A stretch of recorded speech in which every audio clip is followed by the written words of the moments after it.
Shooting it raw? Yes. Shooting it raw. Well, it's definitely a huge part of my life and always has been, even before digital cameras, because I do remember having cameras with film that you had to go take to the drugstore, to get processed.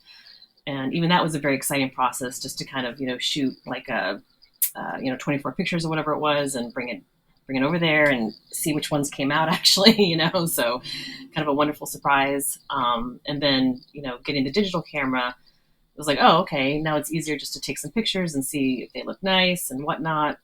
Although I think a lot of us forgot to bring our digital cameras everywhere. So having it on the cell phone, obviously, is just so, so easy. Wherever you're at, snap a quick photo. So for me, I love being able to just take a picture if I'm in nature somewhere or with friends or, just something cool that I see out and about in more of a city setting or a sidewalk setting. Sometimes I like to take pictures of like weird little things that might be overlooked, like somebody leaves a small figurine, next to a lamppost or something. And, just kind of, oh, wow, I noticed that. That's really cute. Let me take a picture of that and share that, obviously on Facebook or wherever. Now it's like even more of an opportunity to share photos, which is so interesting because I grew up in the 70s and 80s. So that was a time of, you printed out your photo from the drugstore, you put it in your photo album, and if your friends came over, then you could show them the photo album, So it was a very specific one-person audience, one at a time. So now it's nice to be able to kind of put that out in the blast, and, whoever's sort of scrolling through social media can, maybe they like that funny picture or that, little shot of nature or whatever it is. So for me, it is a nice way to connect with others at this point in time in an easier way, and to kind of show the shared interests, and to, especially people who don't live near me, to kind of give them little snippets of what I'm seeing and doing out here in beautiful Western Mass. So, and also the flip side of that, obviously, is seeing other people's photos, especially the people that I know that live in other places. That's always really thrilling for me, to see somebody who I know who might live in California, who shows me a picture of something in their daily life. Or, when my friend who's from Australia goes back and visits Australia and posts some pictures. So it's a great kind of gateway into all these other corners of the world that I really appreciate.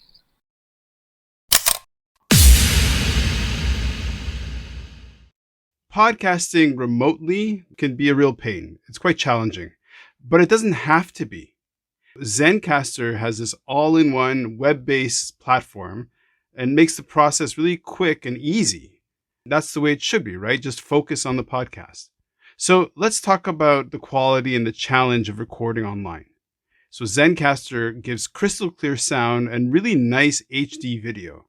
I know I don't use it, but it's there. Now, that's not even to mention how easy it is to use. Like even for my guests that aren't even that tech savvy. There's nothing to download. They just click on the link and start recording. Zencastr is all about making your podcasting experience easy, and everything from local recording to automatic post-production in the tool. You don't have to leave your browser to get the episode done. Maybe you want to make podcasts as well. I think it's a great idea personally. Obviously, I'm running one. I think you should make one too. It's easy. Just do it. I actually use Zencastr. If it sounds great, that's because the platform works. And if it sounds like crap, that's because I've done something wrong. But Zencastr really does give me amazing quality for my guests. If you go to zencastr.com/pricing, blah, blah, blah, and enter this promo code, look, it's already long and confusing, and I'll just make it easier by putting the link and the promo code in the episode description. If you do that, you get 30% off your first 3 months. So that's actually pretty sweet. So look in the description for the link and the promo code, and then you get 30% off to start doing your own podcast. Do it. Go for it. Zencastr.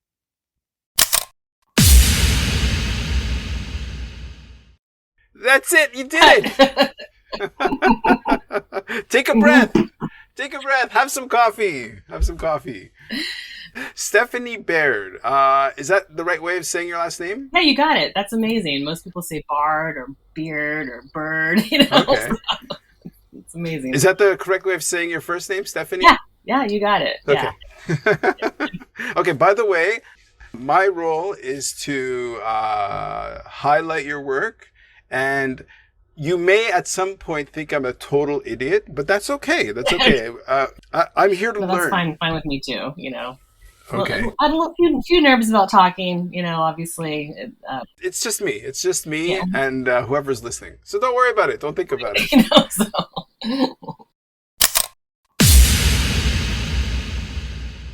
Okay, nice. So it's a photo of, I'm assuming it's a selfie, and you're holding up, yeah, well, you're holding up a nacho chip. So you're in a yes, you're in a restaurant. Okay. You have some very nice glasses, Yeah. like good fashion choice. Thanks. Thanks. You're wearing a kind of a mustard sweater. You got a nice scarf, very fashionable. Oh, thank you. You got some earphones, and you're in a mall. It seems like you're in a restaurant that's in part of a shopping center. Close. Yeah, close. Two golden rings on your pinky and on the neck. Oh, yeah. Yeah, very nice. Ring finger. Yeah. Your expression is kind of neutral. It's like you're making a selfie. So, yeah. Talk us through this photo. Why this, and what's going on? Well, you said to put like more recent photos or whatever, and I'm really terribly not photogenic. So this is like the really only decent photo that I could kind of find in the last, I don't know, few years possibly. But I'm in an airport actually in Houston on my way to like a ladies weekend or girls weekend in Austin to celebrate my friend's 40th birthday. Nice. So she's turning 40. So, and I'm actually from Texas. Okay. So I grew up in Houston. I visited Austin a lot growing up. And so I'm holding a chip with queso, which to me, queso is like the number one best substance in the world.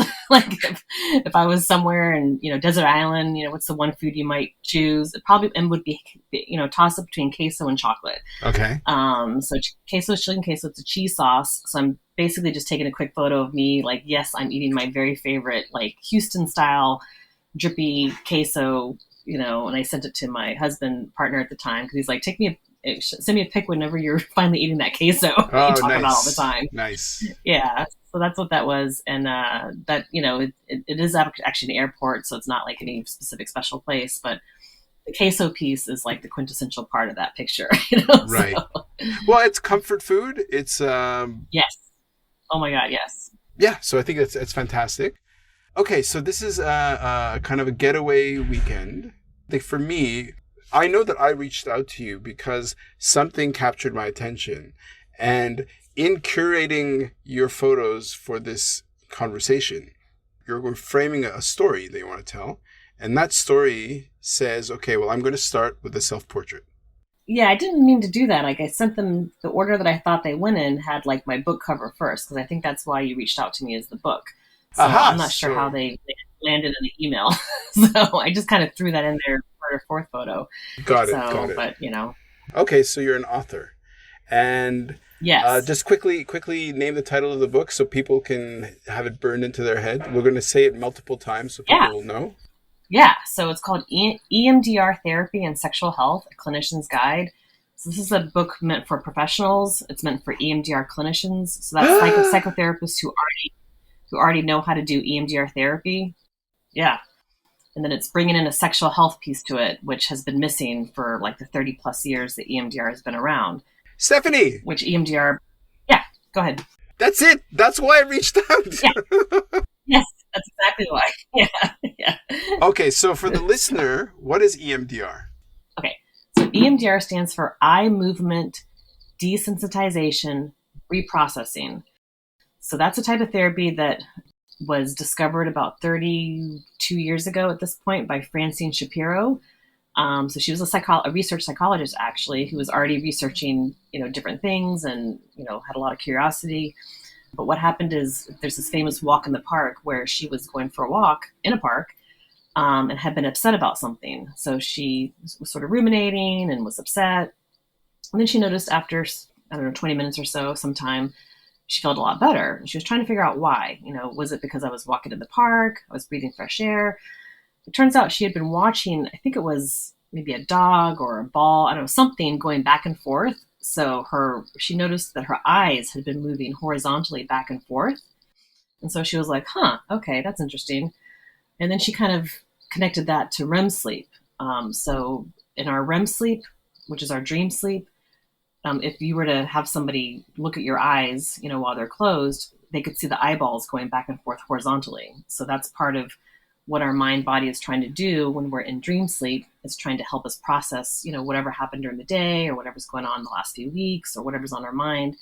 So it's kind of a wonderful kind of clearinghouse moment that our brain is doing in these, kind of dream sleep times throughout the night. So she was like, okay, that's interesting. So she started researching with her colleagues, having them think of something annoying or disturbing, and then waving her fingers in front of their eyes back and forth horizontally. And she did discover, wow, people are feeling better when I do this. So obviously, as a research psychologist, she went on to really more formally research it and looked into different ways of, eye movements and speed and other things you need to do. And eventually, after, I think 2 to 3 years, developed EMDR therapy, which is an 8-phase sort of protocol that we use with clients, particularly clients who come to our offices saying things like, I had this really bad thing happen to me, this really traumatic experience happened to me, and I can't seem to get over it. I can't seem to move on.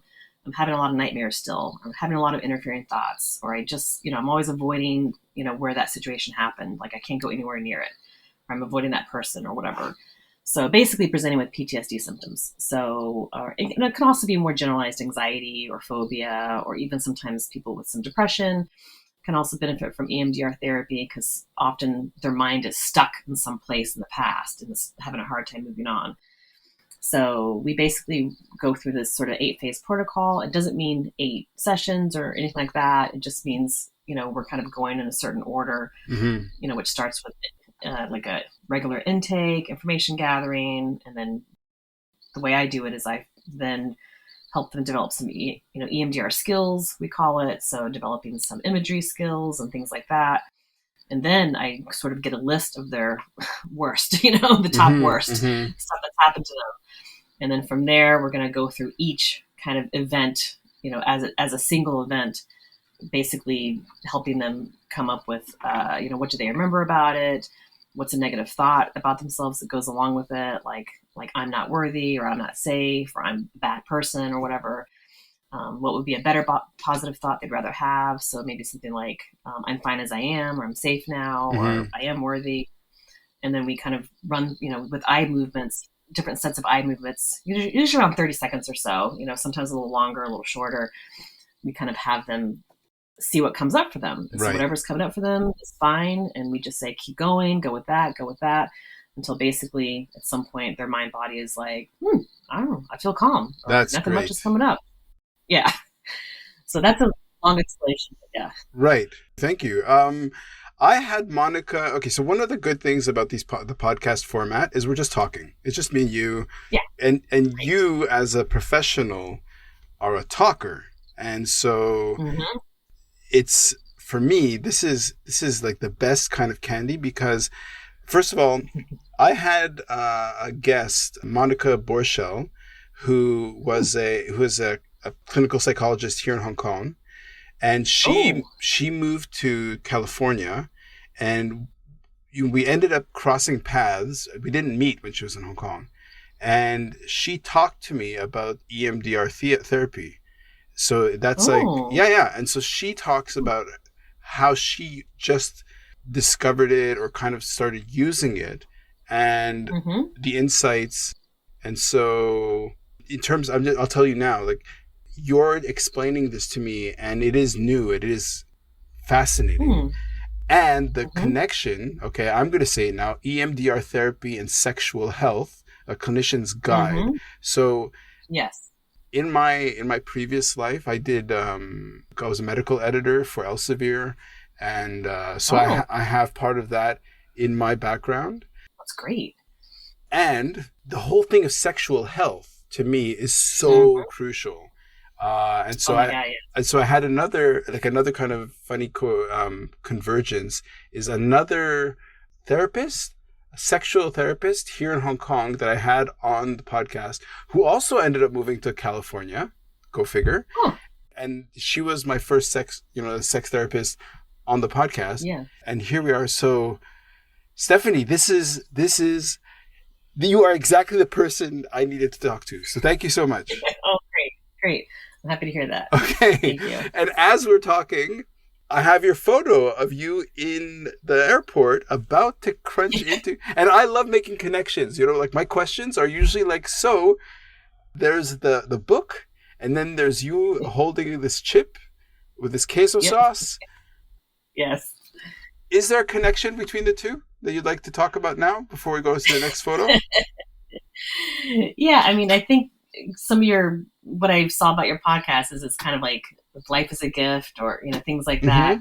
So my philosophy has always been seize the day, carpe diem. Since I was probably a teenager or something like that. Nice. So I am very much about like, what's the most enjoyable thing to do right now.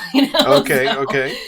What's the funnest thing to do, and like for me that was like, let me get some queso quickly here in this airport, before my next flight, kind of thing. For the book, it's, this is all information that's really important to me, and that I've seen helps so many people. And obviously, one-on-one individual therapy is very helpful, etc. But you can't reach a lot of people at once, So, as I kept encountering psychotherapists, EMDR trained, who really didn't know much about sexual health at all, despite the fact that all of us treat lots of sexual assault survivors and sexual abuse survivors like every day. That's most of our caseload. Oh. Yeah. I was kind of like, oh my God, like this is information that I love learning about and I love knowing about. I've been especially learning about it the last 4 or 5 years or so. So I would love to really disseminate it as widely as possible. So it's that same kind of urge to kind of embrace and act. I'm a very action-oriented person. So, I'm kind of like, what can I do now? Yeah. So. I love it. And I'm looking at this photo and I love food. Like to me, the sensualness of eating this queso sauce, it's like a sensual experience, right? So I'm just like, Yes. Yeah, we can definitely go there with that. Although I've never used it in sexual activity because I think it'd be a little too sticky. But right. No, of course. It's a self-love experience. Yeah. Yes, that's exactly what it is. Although I'm always like, I'd love to do some Costanza, from Seinfeld, where he's always like eating a sandwich on the side while he's having sex. Remember that? Like, that seems like the best thing in the world, to take a bite of this chip with queso and then go back to what you're doing. Got it. So, with the crumbs, yes, all the way. Okay, well, do you want to move on to the next photo? Sure. Okay, great.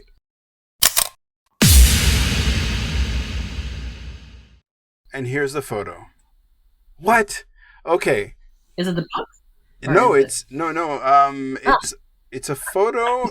It's super beautiful in terms of it's like a digital photo that's super well exposed, very pretty, like eye candy. It's of a cat sitting on what looks like a hamster cage. Yes. Looking at what looks like, I can't see the bird, but but right next to it is a bird cage with maybe a budgie, or no, it kind of looks like a myna bird, maybe. It's a conure. It's my bird. Okay. Okay.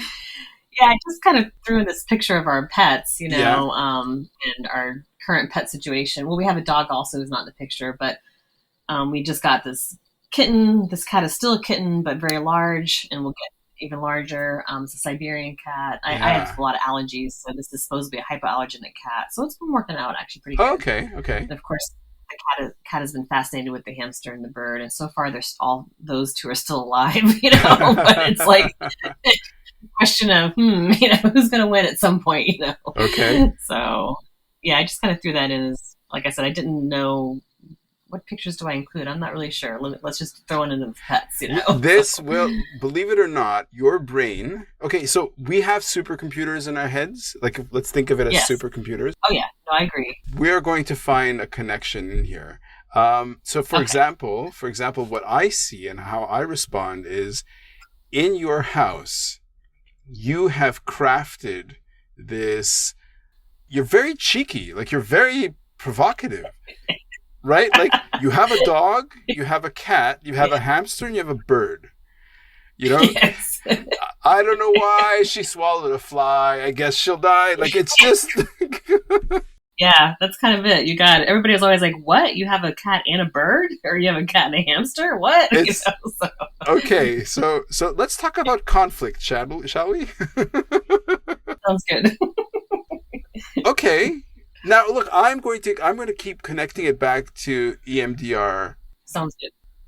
So in your household, you have a kind of a balance, right? A kind of homeostasis between. So I have lots of pets in my house as well. So I Oh, know, good. Okay. yeah. So I at the moment I have, I guess 3 dogs and 4 cats. Oh, wow. Okay. Wow. Yeah. That's awesome. You saying wow is kind of funny to me. Okay, so what in you, like, some people go away from a crisis point, Yes. a friction point. Mhm. You seem to, from the little I know you, seem to go towards into that crisis Yes. point. Yes. So That's pretty accurate.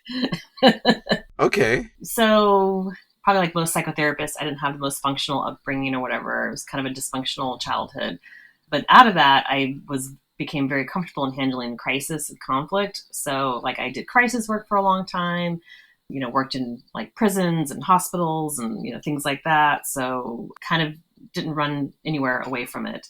But, obviously over time, I've kind of just segued into private practice and, my life is a lot more calmer in general. But I always prided myself on being able to handle sort of crisis moments and stay calm and whatnot. So I do kind of like the juxtaposition of things that people aren't expecting. Like that's why this book means a lot to me because, and I worked so hard on it for kind of a long time because nobody was really bringing these two things together, and I was like, why not yet? Why is it taking so long to really delve into sexual health in regards to EMDR, when all of us work so much with sexual abuse survivors. So, but back to like, the animals and the pets and all that. I mean, the household is tries not to be conflict laden. It's not like we're all fighting here trying to fight, of course.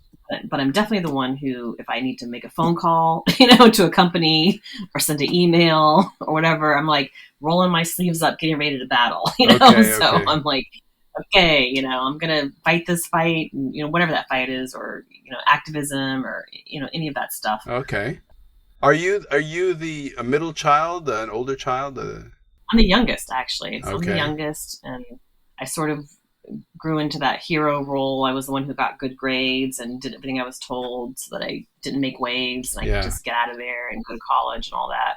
My older brother has like, I don't know, I think he had learning disorders and whatnot growing up, at ADHD, and was always like in trouble and stuff. So I was like, I'm not going to get in trouble, So I avoided all that growing up, but later on, I came into my own of being assertive, Right.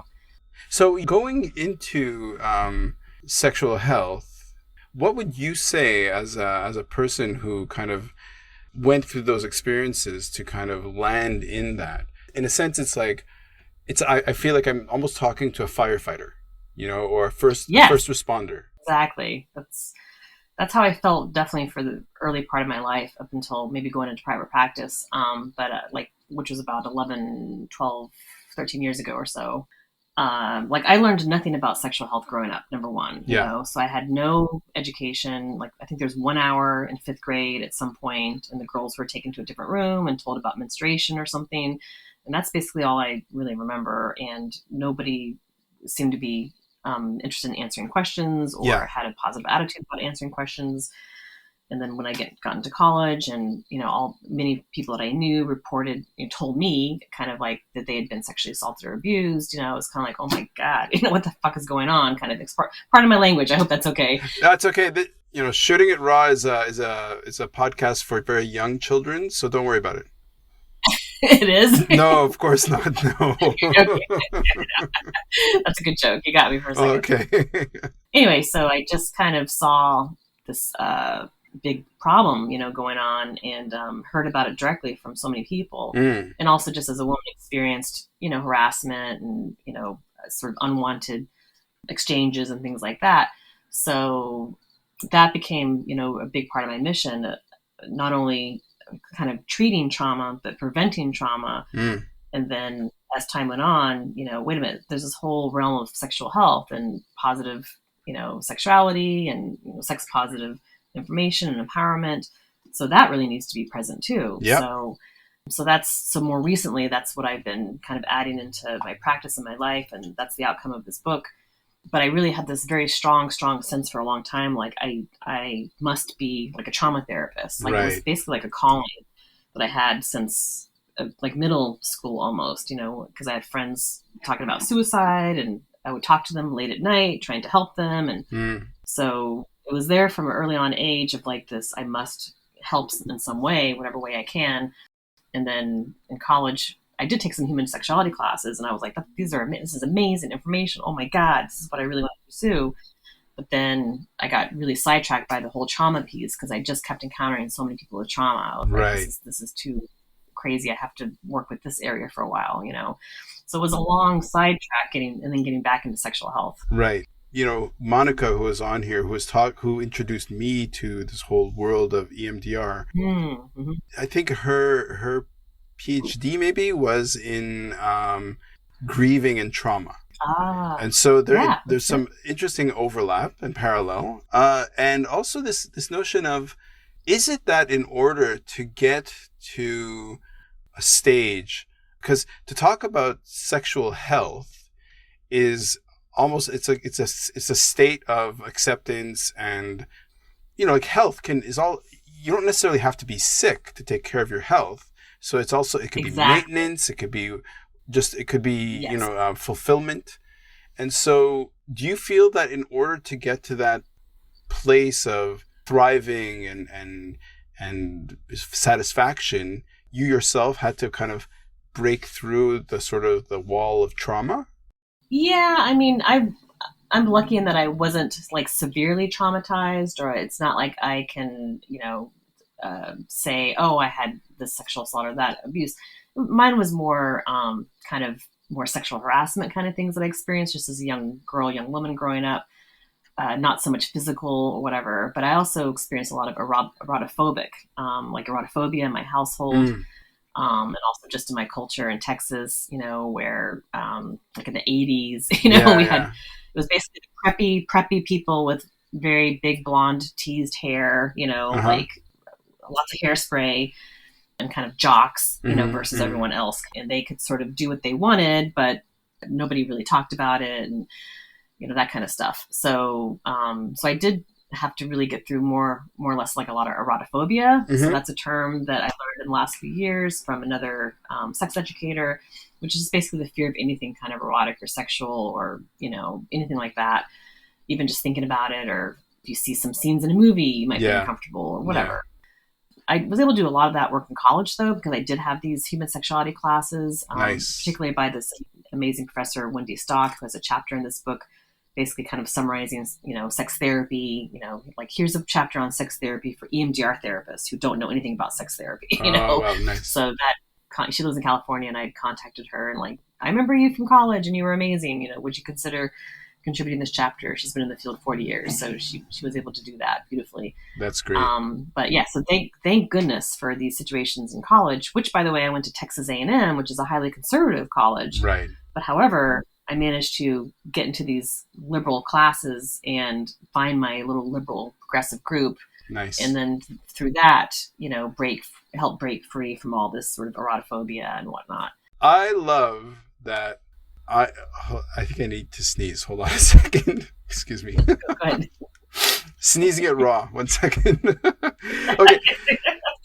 I love that as we're talking about these things, the image that I'm presented is like in my head, I'm connecting the words of EMDR, therapy, sexual health. And yes, good. In my eyes, and in you framing the conversation of saying, well, your gaze and how your eyes move key into the sort of the mental state and therapeutic states and all this stuff. Okay, fine. But as we're talking, my eyes are bouncing around the room that I'm here and to the photo that you have, in which this kitten is transfixed by this bird in a cage while she's sitting on top of a hamster, and And the thing is, the colors are beautiful because like the walls are beautifully painted. Like it's like visually very pretty. It's kind of making my head do like somersaults. Yeah. Awesome. So we do a lot of that juxtaposition in EMDR. That's exactly sort of what's happening. I mean, I'm not trying to traumatize the hamster, the bird with that situation. And we since separated all that out, by the way. So the bird cage is somewhere where the cat can't really get to it or look at it that closely.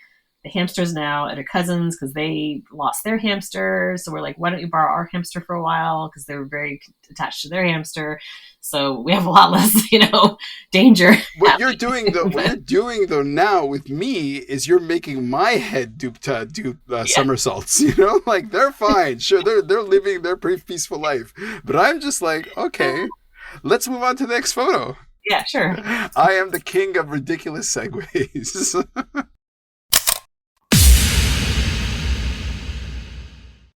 Okay, a palate cleanser of sorts.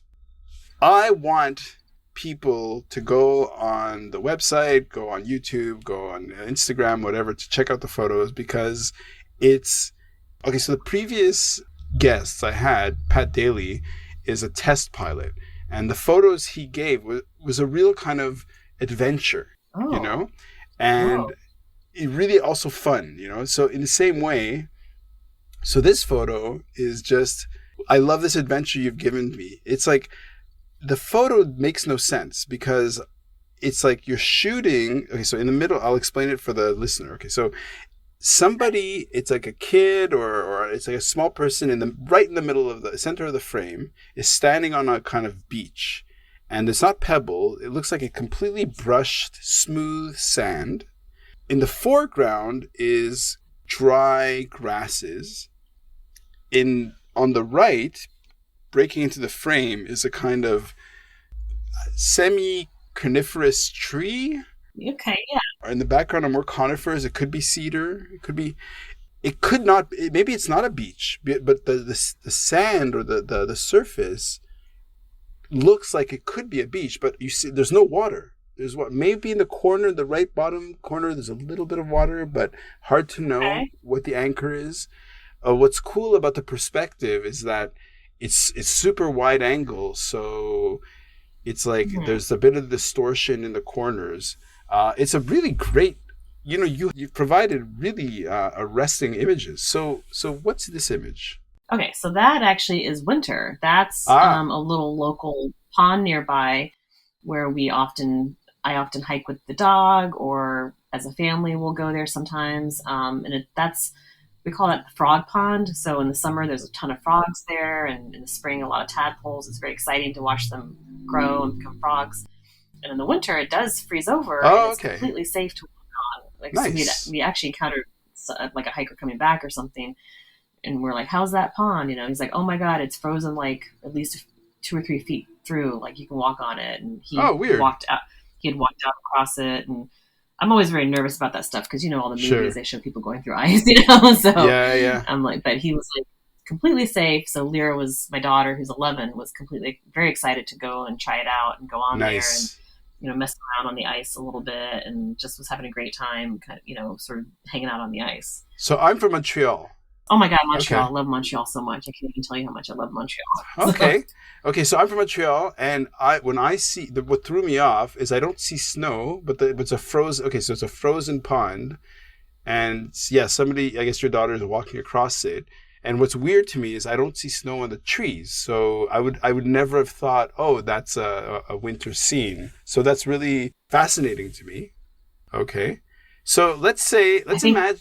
Well, go ahead. I was going to say, yeah, we haven't had as much snowfall here as we would like, but we did have a lot of very cold days. Okay. For, a few weeks or a couple months, really. So that's why we've had some times of frozen ponds and rivers, but not a whole lot of snow on trees. Right. So.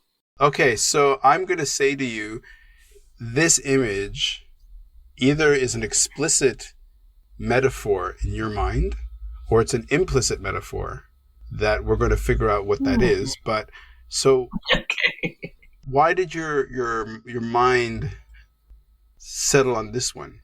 Well, this one was more just like a snapshot of local life here, I was thinking, because the invitation was like try to provide more recent photos because that's what's kind of on your brain and whatnot. Mm-hmm. And so, scrolling through all the pictures, I was like, well, how about a shot of nature, and what we see all the time. But I can see the sort of walking on thin ice, although this ice was not thin. So it was really walking on thick ice. This is through the pandemic? This was like in January or February, I think we took this picture. Okay. So just recently. Wow, okay. But we visited that pond a lot through the pandemic, especially when schools were, at home on Zoom in the first part of the pandemic when they didn't have like a school structure really in place yet. Like they would, I don't know, meet with a person for like an hour or something and then have to do sort of computer assignments or whatever, and then kind of on their own. So Lyra and I actually did a ton of hiking that first spring, 2020, and exploring. That's actually when I found this particular hike, which is less than 3 miles from my house. And Nice. I had no idea about it for the last 12 years or whatever, living here. Mm-hmm. So I was like, wow, this is amazing. We're finding all these little hikes nearby, and like I can 2 minutes to drive there, and there's cute ponds and beautiful trees and sometimes mushrooms. Yeah, stuff like that. My daughter is 10, so same cohort. I have a single. Do you have more than one child or? Just one, just the 11-year-old. Us too. Us. She's 10. So, okay, let's talk about the parallels or the completely opposed or different experience of growing up 10 in the 70s and 80s and growing up 11 today. What is the quality of conversation? Oh, wow. Well, yeah, it is night and day, and I talk to my daughter about that a lot, actually, because I really don't remember having any in-depth conversations with my parents or really talking about feelings much. My parents are baby boomers and slightly, on the cusp of that and silent generation. So really not a lot about feelings. It was still coming out of that, 50s, Leave It to Cleaver sort of. In Texas. In Texas, keeping up with the Joneses, like trying to look a certain way. So it was all about appearing a certain way to everyone else in the world, behaving a certain way at all times. It was still a lot of that children should be seen, not heard kind of mentality going on, so like it's completely opposite now. I mean, my daughter, even if I wasn't a therapist, she talks about her feelings constantly. She lets us know right away if she's mad about something or something's unfair, unjust. Like she's got a lot of energy and spirit and, kind of very chatty, talkative kid. Completely different from my memories of my childhood, which is basically being in my room reading, just like leave me alone, let me read and stay out of the way, kind of thing. And, biding my time.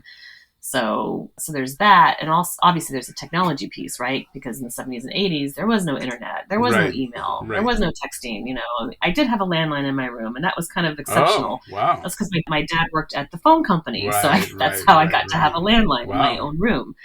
I think even my own phone number at a certain, like at age 14 or something like that in my room. So that was pretty great.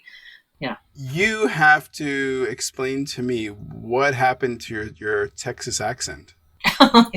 So, I grew up in Houston, which is a pretty international city, as we'd like to say, like to think.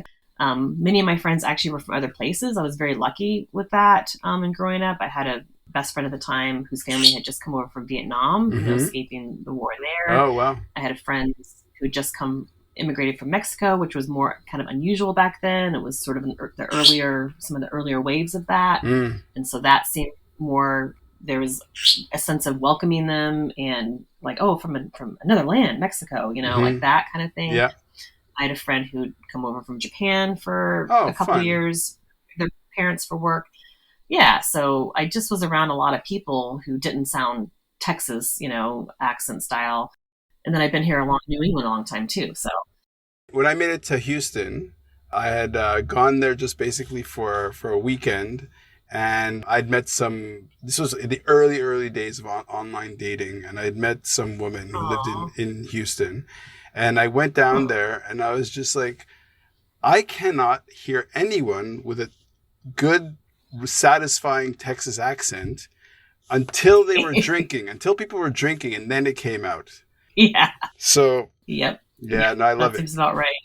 I love it. Yeah. My dad still, he's still got a very thick accent because he really grew, was born and raised in Houston and lived there most of his life, but the rest of us don't really, like, I did not end up with that. Yeah. Great. So, again, you're talking to me. I'm thinking about the book. Okay, so talk about the book. How long did it take for you to write this?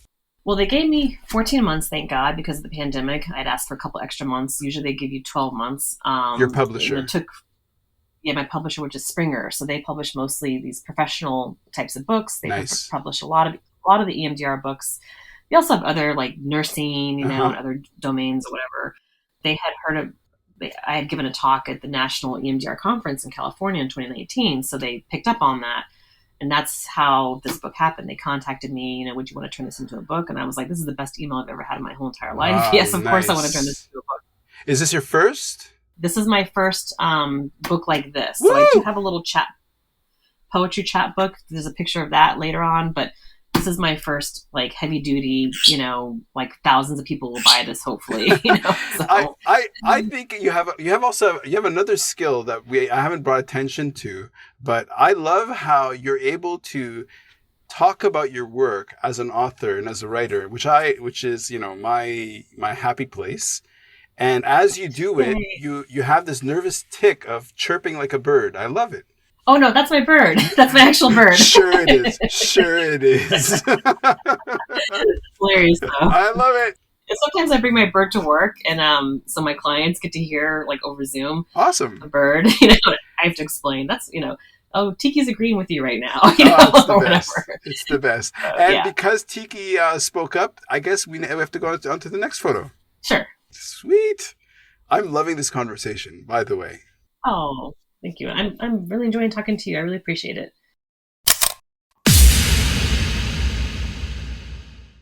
Here is a photo of, I'm assuming this is your daughter. There's a mask at the bottom of her chin. She's standing in an archway surrounded by these beautiful... I love that sometimes weeks pass and then guests are like, what was the photo again? Yeah. So she's standing in an archway surrounded by beautiful flowers. Mm-hmm. She looks damn cool. Like, she's standing there with her arms kind of crossed. She's wearing a blue t-shirt. Her hair is this beautiful, it's catching the light really beautifully. There's this nice sort of marble work, art, like sort of sculpture work on this column. It's very sculpted, the column. It looks like maybe she's in a gallery, but there are also lots of flowers though, like a sculpture garden or something. Beautiful building. What is this? Yeah. Okay, this is the Isabella Stewart Gardner Museum in Boston. It's literally my favorite museum, pretty much anywhere. It was a woman who collected, with her own money, like incredible pieces of artwork from all around the world. I think in the late 1800s or something like that. Oh, wow. And then he built this building to house it all. And then when she died, she said specifically, nothing can be changed. This is the way it must be for all time. Wow. Like, the way everything's arranged. It's really cool. You can, check it out sometime on the website or whatever. But so we go there when we can. We have relatives in Boston, so sometimes we'll stop there for a couple hours and, just kind of be in that space, like in that courtyard. And it's got a lot of sort of Roman antiquarian stuff, like columns and, Medusa tiles. And my daughter loves all the Greek myth stuff. Nice. She's a huge fan of Percy Jackson books and whatnot. And just like my daughter, too. Oh, that's great. That's great. They're going to have a Disney series soon in a couple of years. They're working on it. Nice. But anyway, so we're huge fans. And so anytime we can go to a museum that sort of has any Greek stuff, I'll bring her and we'll enjoy looking at that together. Mm-hmm. And art is very important in our family in general. My husband's an art teacher and an artist. So, nice. It's really, something that we try to make a big part of whenever we travel somewhere, especially somewhere new or just to our favorite places like this museum, we want to kind of absorb and be surrounded a little bit by that beauty. Okay. So. Yes. Again, another great photo. Really beautiful. The light's perfect. The space is amazing. It's also a beautiful portrait of... Okay, so I've mentioned this before, and let's not dwell on it because we'll spare the listener, but I was in my 20s run over by a car and I had severe head Oh, trauma. And oh my goodness. we could talk about this some other time, but I remember I had amnesia and all this stuff and very severe head trauma. And I remember getting my memory back, and I can Mm. remember being cognitively way behind, like essentially like a 10-year-old. Oh, wow. And so, Wow. like, I had to learn how to walk. I had to relearn how to read, like all these things. And so when I see my daughter, like I'm projecting my daughter onto your daughter standing in this space, arms crossed, Mm-hmm. appreciating a museum space, right? And so I'm trying to Yes. project myself into your Mm. head, looking at Hmm. her as Okay. as an older adult female, looking at a young developing female, and you're this Yes. professional, this clinician who wrote a Mm-hmm. clinician's guide. So I've just put I've put this soup of words into your head. And this is what my questions are like. I say, okay, now take it away. So from there, what synthesis can you create? Okay. Well, yeah. I mean, because, this book is about sexual health, which you're right, that is an important piece of life, like dental health, like your physical health, I love it. your mental health. I want this to be a common phrase, or me and other sex educators and sex therapists, not just me, but like all sex educators everywhere would like for this to be a common phrase. Yep. And so, yeah, like I want to also capture my daughter as she's moving through her development and becoming a young person. And, her gender identity will remain as a female, I'm guessing, because she's kind of hasn't expressed anything differently, but she could end up non-binary, who knows? And I'm would be happy with that as well. Mm-hmm. But, as a young person, who appears female, then I want to celebrate her going to these spaces and existing in these spaces as her own person with her own mind. Already, I mean, she had her own mind by the time she was born, For sure. 1 month early. For She's sure. very assertive already. Yep. Yep. But just kind of keep celebrating that and allowing that to exist in the world. So in kind of really beautiful or sort of incredible spaces. Okay. So yeah, that's a good synthesis. As a parent, sharing an insight, a professional insight to another parent, like what can you do to encourage sexual health in another human, be it your child or be it a friend? Well, now there's a lot of wonderful, at least books for kids out there that weren't there when I was growing up. That's for sure. Like I was lucky if I could go to the encyclopedia and find, ovary or something in it, So, but there's tons of fantastic sex positive kids books. I have, so on my own personal website, which I don't know if you'll be able to put that somewhere. It has. What is your website? Oh, okay. Stephanie Baird. So just the full name, Stephanie Baird, LMHC. Those are my credentials. Yeah. LMHC.wordpress.com. Okay. The link will be included for sure in the description. Yeah. Great. So I write a monthly sex health column for a local newspaper, and I post all those in my blog. And so I have a couple going back on sex education for kids and healthy sexual development. And so in those columns, there's books that are mentioned that people can get for their kids or read to their kids. They can enroll their kids in, sort of sex positive, medical based sex education. Like I volunteer for teaching. Our program is called OWL, Our Whole Lives, and it's through our local Unitarian church that I belong to as well, the Unitarian Universalist congregation. So it's incredibly sex positive, medically based. It does mention abstinence and whatnot, but it also mentions actual anatomy, pleasure, masturbation, all those things. So right now we have a cohort of about 20 kids going through the middle school series, which is like one Saturday a month for 4 hours. Yeah, 4 hours, one Saturday a month. So they come for 4 hours and, learn all kinds of stuff and, practice putting condoms on bananas or whatever, and things like that. So that's just having the books around, if there is some kind of a class available locally, being able to send kids through that. For the adults, the OWL program has developed an adult sex education curriculum, a young adult sex education curriculum, and an older adult sex education curriculum, because we have all these older adult baby boomers. So anybody can look up in their state to see where that's being taught. You don't have to belong to that church. You can just, kind of put your name in there and sign up. Like, I'd like to take this class next time you offer it. Mm.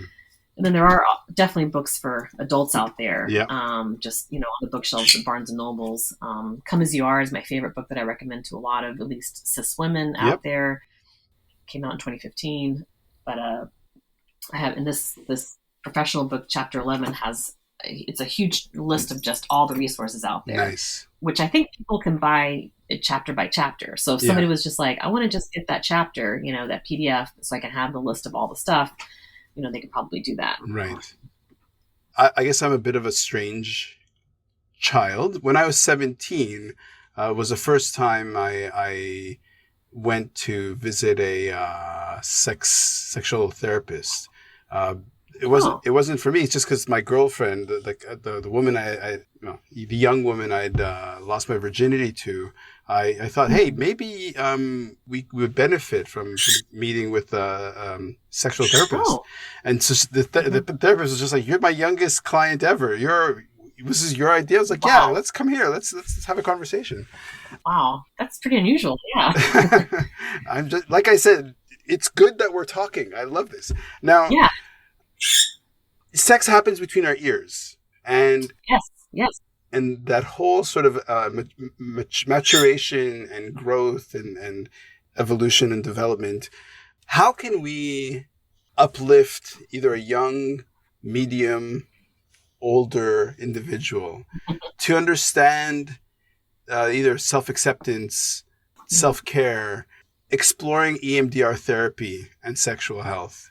Because you will be, I think, maybe the sixth or seventh mental health professional I've had on the podcast so far. So great, because I think it's really important. So how about we end on a either call to action or something to kind of let people feel uplifted in terms of, and as I say this, I'm looking at this photo of this absolutely delightful child, like your daughter, looking so cool. Like, she's looking really, just the photo is fantastic. So how can we make this real for somebody listening?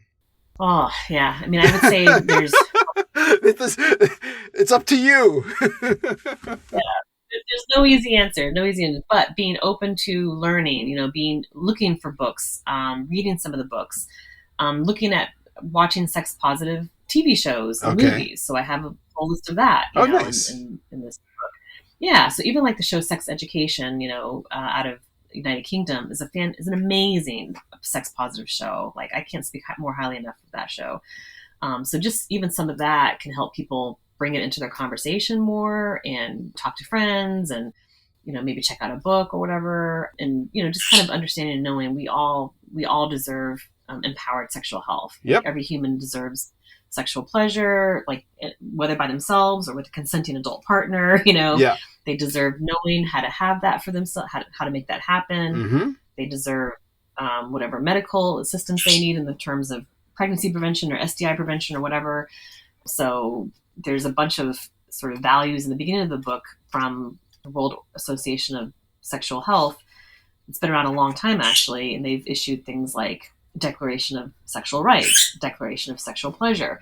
I feel like if just everybody got that in their mailbox at some point in time, that would be incredible. There's a declaration about this and that you deserve this, because so many people, I have the obvious trauma clients who come in, I was assaulted or abused or whatever, but then there's all these sort of more nuanced situations, turns out, as we really go in depth of not getting their sexual needs met, or not even understanding that they're a sexual being because of the erotophobia in the household or the culture or the religion or whatever. So I would just love everyone to get those sexual rights, and to get some resource list and tools and strategies, and just like, have you looked at your sexual health in the last 6 months? Like, have you gone to the dentist in the last 6 months? Stephanie, you're like I'm just going to say what's popping in my head. And it's just like, you're like a first responder of that mental area of, preventative medicine or whatever you want to call it. But so you landed in this as somebody trying to address the critical care. Yes. And now it's more about, maintenance and flourishing. It's already been an hour. Yeah, but this is great though. I really appreciate it. I wish I knew more about you. So at some point I'll have to figure out where your biography is or whatever, you know. I think listen to a few of the episodes, and my friends know that I wouldn't say narcissistic, but I have a strong ego for sure. So Oh, well, that's okay. That's fine. Stephanie, I thank you so much. Oh, you're welcome. Thank you so much for contacting me. For sure. It felt so kind of like, wow, this is so interesting, you know, what a cool thing. I think the work you're doing, I think your book, your parenting, your animal care, it's all good. It's all and there's something really like kind of cheeky about you, which I really love. You know, like So much. I think that's probably exactly it, but nobody's used that word because I don't have any British friends around here. So. It's so cheeky. Shooting it raw? Yes, shooting it raw.